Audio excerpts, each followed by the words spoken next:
자, 증인 김영남 쌍방울 부회장이 친동생 맞습니까? 김영모입니다. 김영모입니다. 김영모. 그다음에 박희승 기승은 잘 모르겠습니다. 모르세요? 예, 양선길 저희 사촌형입니다. 가촌형이고 쌍방울 예, 근무했죠. 이런 아까 말씀하신 게 관련 그 가족들 예, 검찰 수사로 인해서 상당한 고충을 겪었다. 예. 뭐 말로 이루 다 못할 정도로 예, 그런 취지로 말씀 주신 것 같아요. 예. 자, 화면 한번 보세요. 이게 증인의 접견 녹취록 23년 3월 10일자입니다. 밑에 증인의 발언 내용을 한번 보세요. 이게 이제 언론에도 상당히 많이 보도가 된 내용입니다. 이런 발언 하신 거 언론도 나왔고 기억나세요? 제가 안에 있을 때 좀 약 같은 걸 많이 먹어가지고 좀 솔직히 기억이 잘 안 납니다. 그러니까 언론에도 많이 나왔어요. 이런 얘기 비슷한 얘기를 많이 했을 겁니다. 그러니까 저 취지는 제가 이해하기로는 이재명 대표에게 돈을 진짜 줬으면 줬다고 하고 싶다 할 정도로 저런 내용을 계속 검찰 수사 과정에서 추궁을 받으셨나 봐요. 아마 그랬으니까 저는 뭐 얘기를 근데 실제로는 준 적은 없고요.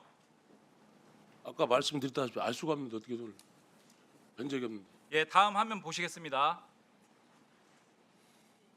23년 5월 3일자 또 증인의 접견 녹취록인데요. 내용 한번 보세요. 이재명이 괜히 그 말도 안 되는 그런 이상한 것들에 엮여가지고라고 저런 발언들을 합니다. 어떤 의미로 저런 발언을 하신 거죠? 제가 뭐 자세하게 그런 걸 기억을 잘 하거나 뭐 저걸 대략이라도 한번 기억나는 대로 말씀하시면 됩니다.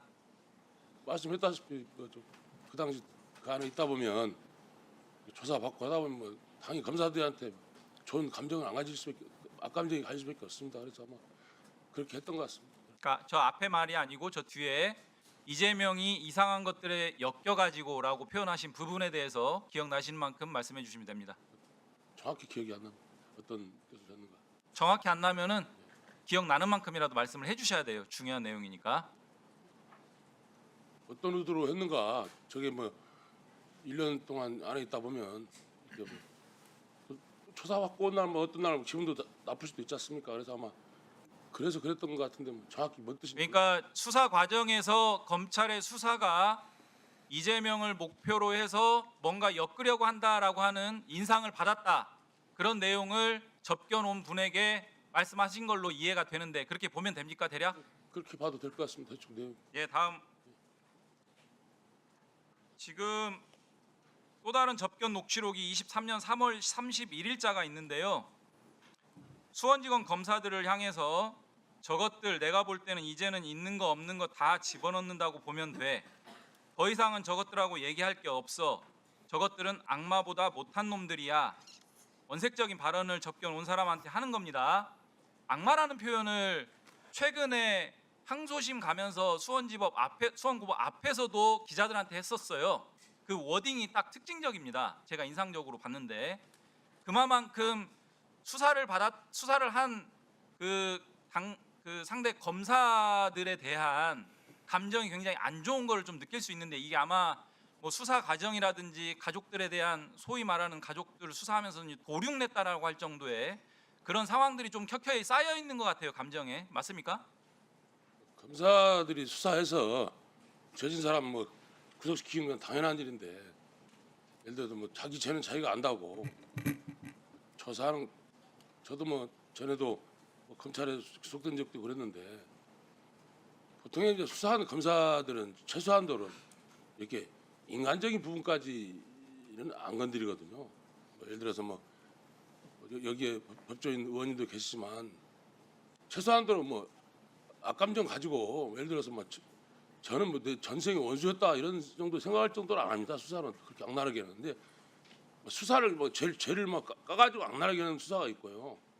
정말 이 자존심이나 예를 들어서 뭐 어떻게 보면 인질 잡아놓고 유괴범 아이 잡아놓고 돈 내놓는 식으로 그게 검사가 그렇게는 안 하지만 그런 느낌을 받으면 예를 들어서 뭐 제 동생이라든지 빨리 집에들 보내야 할 거 아닙니까 재입자. 그래서 그런 감정들이 좀 묻어난 걸로 그랬던 보여지고요. 자, 여기서 이런 표현이 나옵니다. 없는 것, 있는 거 없는 거 다 집어넣는다고 보면 돼라는 표현이 나와요.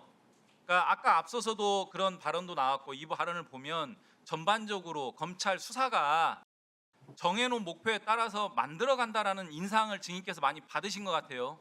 그렇게 이해하면 됩니까? 아까도 수사했던 검사님 말씀인 거 들어봤는데 그러니까 그렇게 이해하면 돼요. 일단. 어떤 사건을 가지고 조사를 받으면 예를 들어서 사실관계에서 제가 생각할 때 이건 아니다 생각한 것도 자기들이 한번 이게 어떤 틀에 들어가면 거기에 맞춰서 그냥 막 계속 밀어붙이는 게 있기 때문에 알겠습니다. 생각이 다음 들었습니다. 녹취록 23년 4월 28일자 녹취록인데요. 이재명 제3자 뇌물공여 그게 제일 크지. 사실은 나중에 세상은 난리나 버리지. 내가 볼 때는 그게 되려나 의심스럽더라고. 지금 증인도 관련 사건으로 재판을 받으시면서 예, 재판 법정에서 대북송국과 이재명 지사는 관련 없다는 취지로 아마 최종 발언이 이런 취지로 하셨던 것 같고 이게 기사화가 됐어요. 알고 계시죠? 아까 전에 말씀드린 공범 관계에는 제가 모르는 분이기 때문에 대가를 받거나 요구한 적이 없기 때문에 공범 관계를 비난한다 이런 취지로 했습니다. 대북송국과 이재명 지사는 관련 없다는 취지의 발언으로 이해하면 됩니까? 그런 비슷한 취지인 것 같습니다. 예. 들어가시고 시간 멈춰 주세요.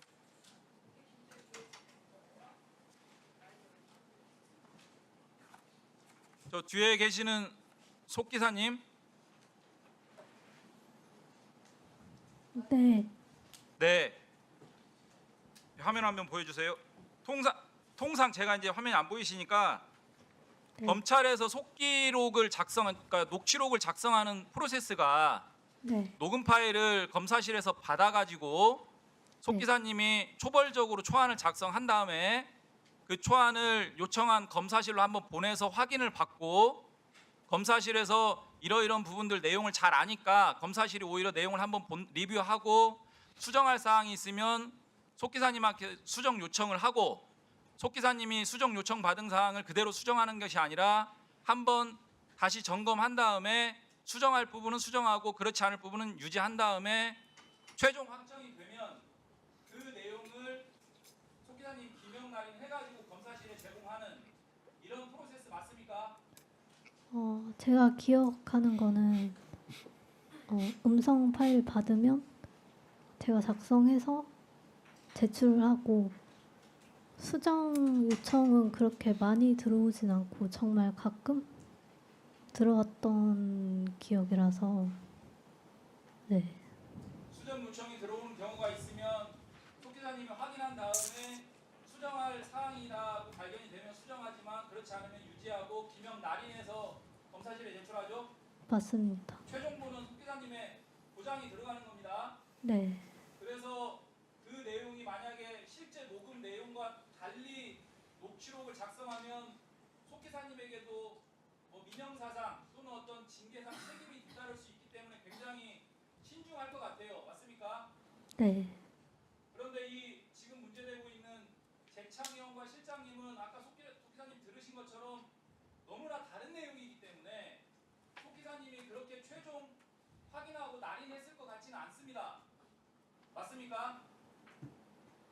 이게 제가 확인을 못 해봐서 자료를 정확히 기억이 안 나서 잘 모르겠어요. 사회적으로 굉장히 큰 이슈가 됐기 때문에 아마 이런 과정들에 대해서 복기를 해보셨을 것 같은데요.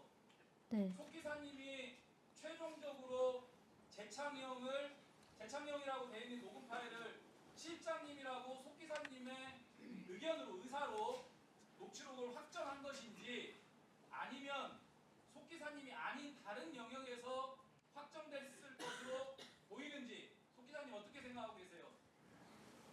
이게 제가 알기로는 한 4년, 5년 전에 작성된 걸로 알고 있는데 이게 전혀 기억이 안 나서 전 이 단어 그런 것도 잘 기억이 안 나고 내용 자체도 기억이 잘 안 나거든요. 그래서 잘 모르겠습니다. 속사님 다음에 또 물어볼 텐데 복기를 해보시고요.